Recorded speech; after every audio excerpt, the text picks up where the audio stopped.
Leaders of the NATO defense alliance have declared Russia to be a direct threat to their security. The fallout from the war in Ukraine has brought a focus on a part of Russia you may not know well. It's called Kaliningrad. It has a population of 1 million and it sits between Lithuania, Poland, and the Baltic Sea. If Russia makes a choice to further invade, we are jointly ready and all of NATO is ready. A US general issued a shocking warning against Russia. He's saying that NATO could seize the Russian territory of Kaliningrad with unheard of speed. It coincides with a huge NATO military buildup along the Eastern European flank. Losing the Kaliningrad exclave would be a huge blow to the Russians. And this implicit threat shows that NATO is not messing around when it's trying to counter Russian aggression. Now, to understand why Kaliningrad is at the front and center of the confrontation between NATO and Russia, we first have to look at the history of this area.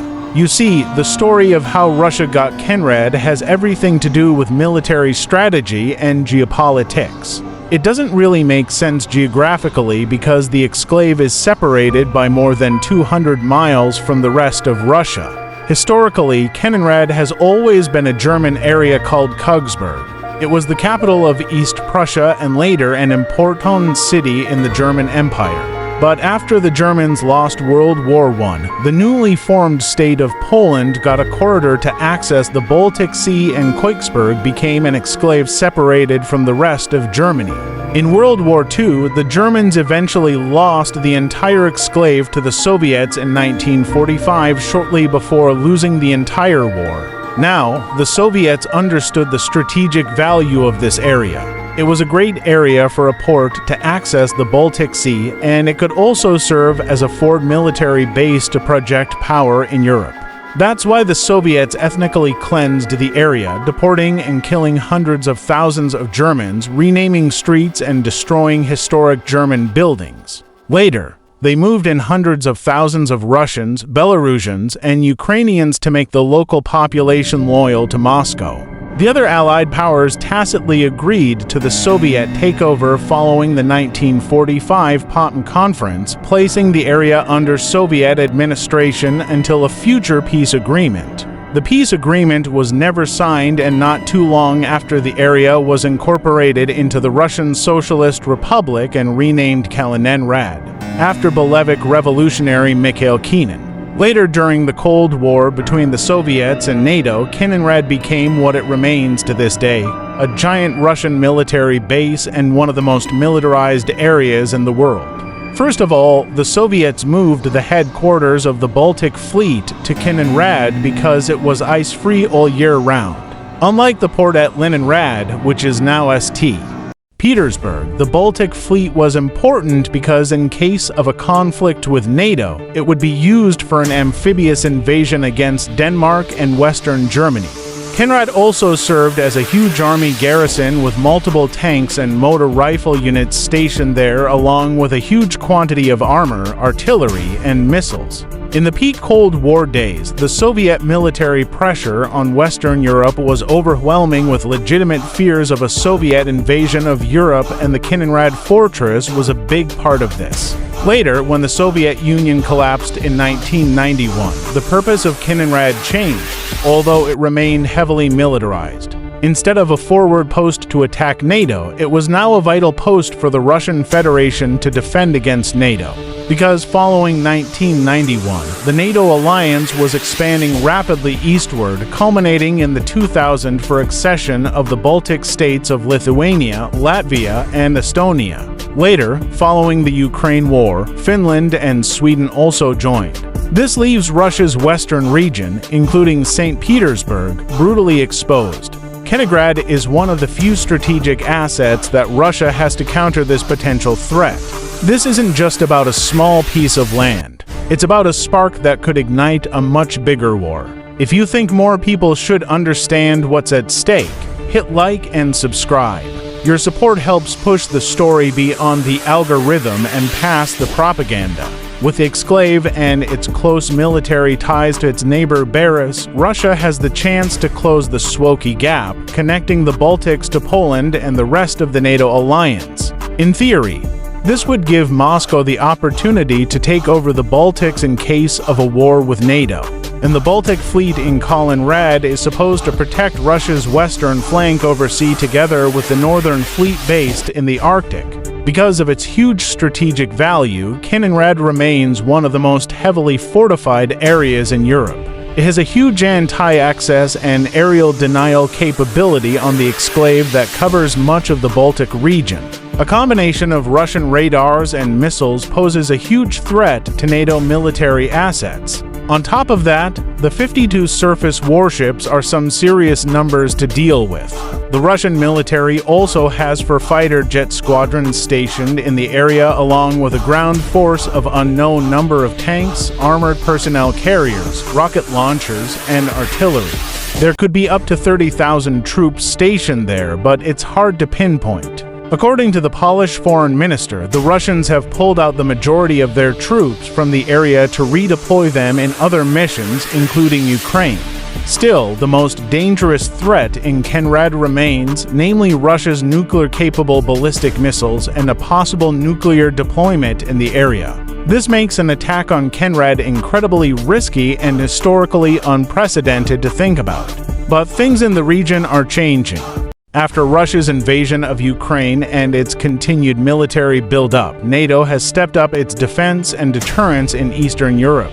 The alliance is spending more money, improving its strategy, and increasing cooperation between members. This is shifting the balance in the region, and it means that Kaliningrad isn't safe anymore. It's exactly the reason why United States Army Europe and Africa Commander General Chris Donahue is warning that NATO can take over the enclave very quickly.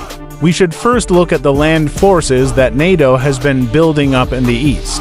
Poland and Lithuania are the first nations that come to mind because they directly border the Russian exclave. In both countries, NATO is building up a multinational battle group called a Forward Lands Force. In Poland, the United States takes the lead with 10,000 troops currently stationed there, assisted by troops from Croatia, Romania, and the United Kingdom.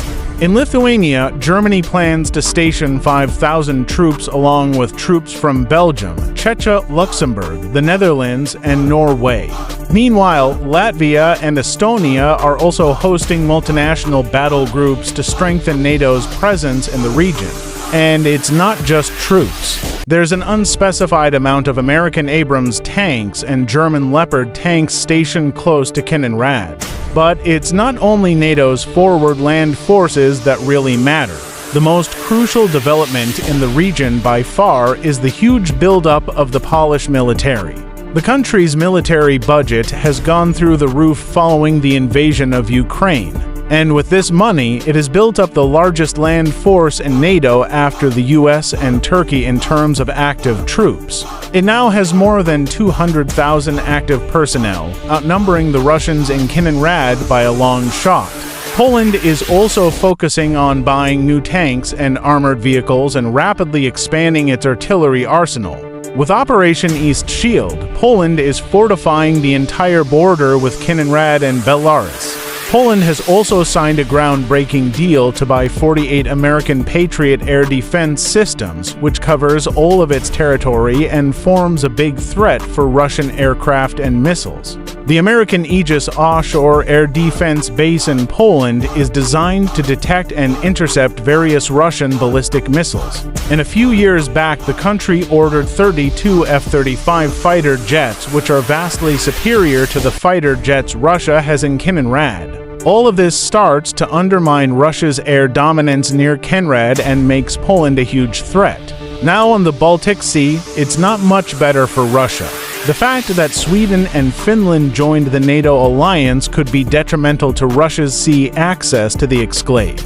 During a conflict, they could try to cut off the Russian Baltic Fleet from the Russian mainland.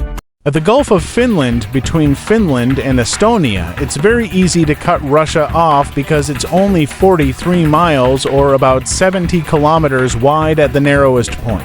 Meanwhile, pretty much the whole coast of the Baltic Sea is surrounded by NATO members. You have Lithuania, Latvia, Estonia, Finland, Sweden, Denmark, Germany, and Poland all encircling the area. The Swedish island of Gotland, in particular, has great value from a military standpoint, as it's often called an unsinkable carrier right in the middle of the Baltic Sea. Meanwhile, big naval powers like the US, France, and Britain can all station some of their warships in the Baltic to help block Russia in the case of a real conflict. In short, the pressure is piling on, and it's the reason why NATO could be able to take over Kaliningrad with unheard-of speed. Now, NATO undoubtedly has detailed reports describing how such an attack would look. Obviously, they're not public, but we could speculate on how it could go. The first hours of an attack would probably consist of ruthless long-range airstrikes and missile barges. The objective would be to down the Russian anti-access and area denial capability, which involves destroying radars, air defenses, and command and control systems. Cyber attacks and electronic warfare would help with this by disrupting and jamming Russian systems. These operations, called suppression and destruction of enemy air defenses in military terms, are vital at the start of a conflict because you can't really do much else as long as this is successful. Now, NATO could very well be successful in this first part of the objective. It has lots of options to choose from. It has mobile missile systems like HIMARS and MLRS stationed in Europe that can launch attacks missiles on Kaliningrad from pretty much anywhere with a maximum range of 190 miles or about 3. The US and the UK could launch Tomahawk cruise missiles and other kinds of long-range missiles from their warships at a safe distance from the conflict zone. But the biggest threat of all is the aerial threat. The US and its allies have superior aircraft like the F-35, the F-16, and the Eurofighter Typhoon. They can all launch deadly cruise missiles like JASSM or Storm Shadow, and the latter has already proven itself in the Ukraine war. Dedicated American bombers like the B-1 Lancer, the B-2 Spirit, and the B-52 Strat Fortress are even more dangerous.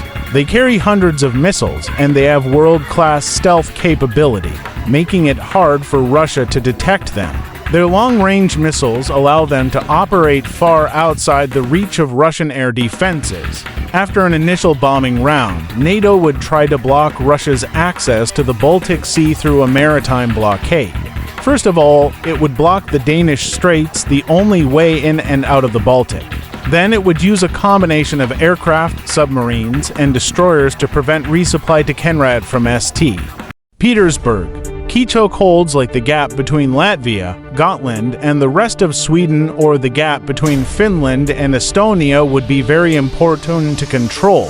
The alliance would also try to monitor and push back Russian warships and submarines to prevent a counterattack on NATO assets. While NATO would be fighting to get the advantage in the Baltic Sea, it could also start to fight for air superiority over Kaliningrad. The goal would be to try and neutralize the Russian aircraft stationed there and bar new aircraft from the Russian mainland entering the war zone. NATO has superior fighter jets like the F-35, the F-16, and the Eurofighter, and they have the edge in numbers. Within days, they could amass hundreds of fighters for this purpose, likely pushing the air situation in NATO's favor. Now, air superiority is very important because it allows for the next phase to begin. NATO would use its fighter jets to conduct deep strikes inside Kaliningrad.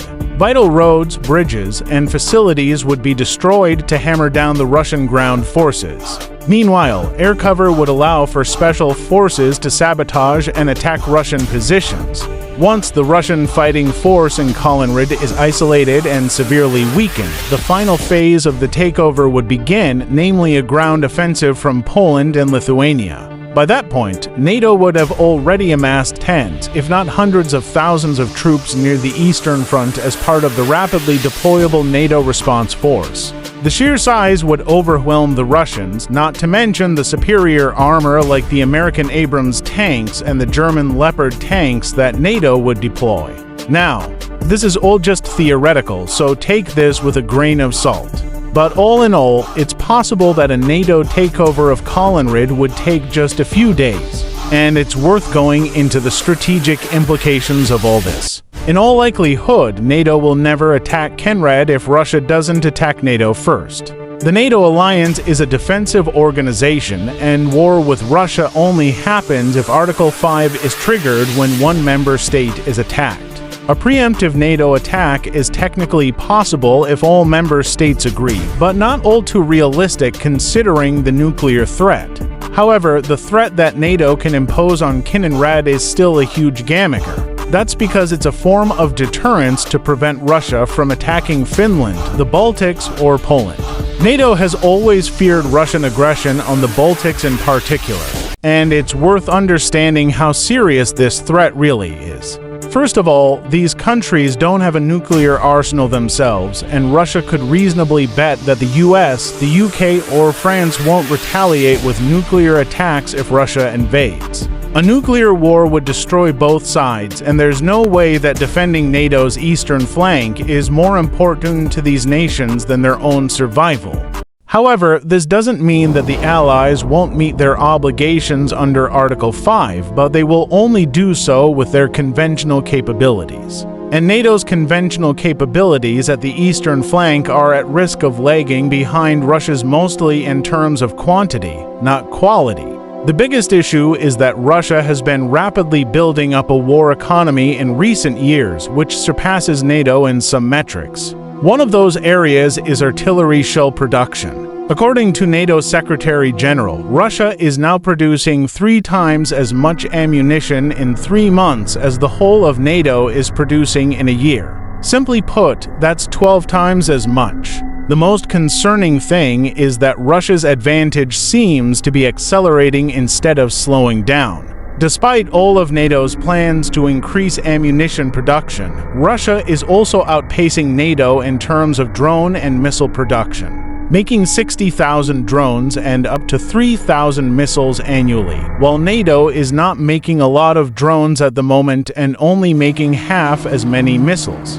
These are some of the reasons why NATO Secretary General has warned that Russia might be ready to attack the eastern flank in 5 years. The German defense chief is talking about a possible timeline of 4 years. Now, this might seem like an exaggeration or fear-mongering to get political support for a higher military budget, and it might be.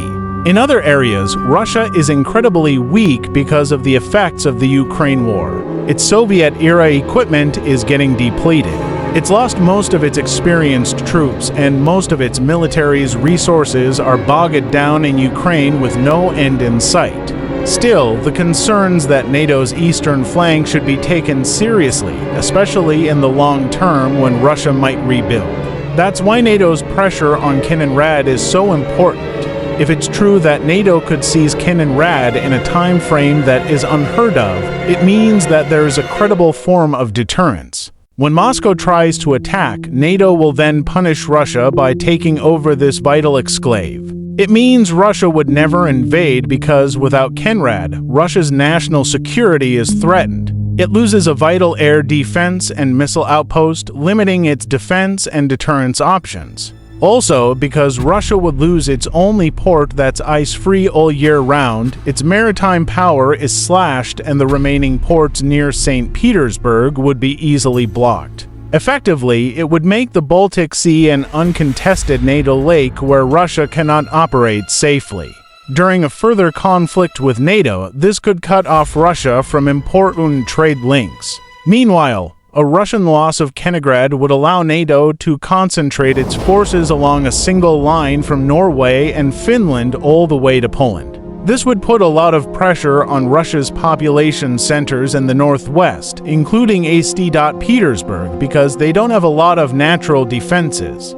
It also puts Russia's biggest ally of Belarus in a very vulnerable position without Kaliningrad to rely on. All this not to mention that more than 1 million Russian citizens live on the exclave. However, the big question is, will NATO keep having an edge over Kaliningrad in the long term? If Russia continues on its war footing, it could strengthen the exclave with more troops and more ammunition. It could also start to improve Kaliningrad's defenses. Still, it could never completely remove NATO's threat over the exclave. It will always remain easier to cut Kaliningrad off than it would be to defend it. And although Russia could get the advantage in basic areas like troops and ammunition, it doesn't stand a chance against NATO's capabilities like suppression of enemy air defenses or long-range missile strikes. Now, if you're fighting on a more than 600-mile or 1,000 kilometers front line like Ukraine for years on end, numbers matter a lot, but Kaliningrad is far too small and too vulnerable to fight a typical Russian war of attrition. Any conflict over the exclave would be decided by quick tactical moves, something that Russia hasn't proven to be good at. If you want to keep up to date with more videos like this, please subscribe to the channel, and thanks for watching.